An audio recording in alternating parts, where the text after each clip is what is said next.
नमस्ते प्यारे दोस्तों, आपका ड्रीम टेल स्टूडियो में बहुत बहुत स्वागत है। तो आज की हमारी कहानी है एक मगरमच्छ और एक बंदर की। एक नदी के किनारे जामुन के पेड़ पे एक बंदर रहता था और उसी नदी में एक मगरमच्छ भी रहता था।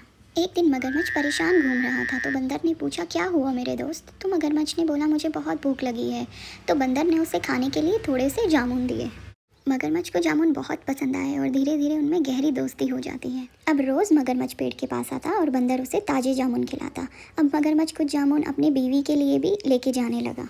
मगरमच्छ की बीवी को भी वो जामुन बहुत अच्छे लगते हैं।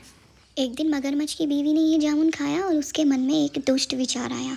उसने सोचा, ये जामुन कितने मीठे हैं और जो हर रोज़ इन जामुन को खाता है वो बंदर, उसका कलेजा कितना मीठा होगा। मगरमच्छ की बीवी मगरमच्छ को कहती है, क्यों ना आज रात हम उसे खाने पे बुलाएं और उसका कलेजा खाएं। मगरमच्छ उसे मना करता है, नहीं मैं ऐसा नहीं कर सकता, मित्र है वो मेरा और ये गलत है। पर बीवी के बहुत अनुरोध करने के बाद मगरमच्छ मान जाता है। मजबूर होकर मगरमच्छ बंदर के पास जाता है और उसे कहता है कि दोस्त, मेरी बीवी तुम्हारे दिए हुए जामुन से बहुत खुश है और इसीलिए वो आज रात तुम्हें खाने पे बुलाना चाहती है।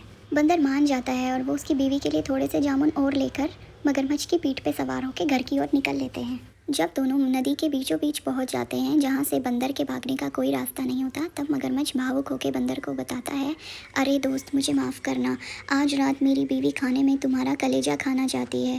बंदर थोड़ा घबरा जाता है लेकिन वह चालाक था। उसने कुछ सोचा और बोला, दोस्त, ये तो तुमने पहले नहीं बताया। हम बंदर तो अपना कलेजा पेड़ पर रखते हैं सुरक्षित जगह पे, ताकि उसे कोई चुरा ना ले। मेरा कलेजा तो घर पे ही रह गया। और मगरमच्छ बहुत सीधा साधा था, वो बंदर की बातों में आ जाता है। मगरमच्छ ने कहा, कोई बात नहीं, हम वापस चलते हैं और पेड़ पर से तुम्हारा कलेजा ले आते हैं। जैसे ही मगरमच्छ किनारे आता है, बंदर एक जोर की छलांग लगाकर उस पेड़ पर चढ़ जाता है। बंदर मगरमच्छ को कहता है, मूर्ख मगरमच्छ, क्या कोई अपना कलेजा बाहर रख के कभी जिंदा रह पाया है? तुमने मेरे साथ विश्वासघात किया है, तो आज से हमारी दोस्ती खत्म। तो इस कहानी से हमें शिक्षा मिलती है, हमें मुसीबत के समय घबराना नहीं चाहिए, बल्कि सूझबूझ से काम लेना चाहिए और जल्दी से किसी पे भरोसा भी नहीं करना चाहिए, चाहे वो अपना दोस्त ही क्यों ना हो।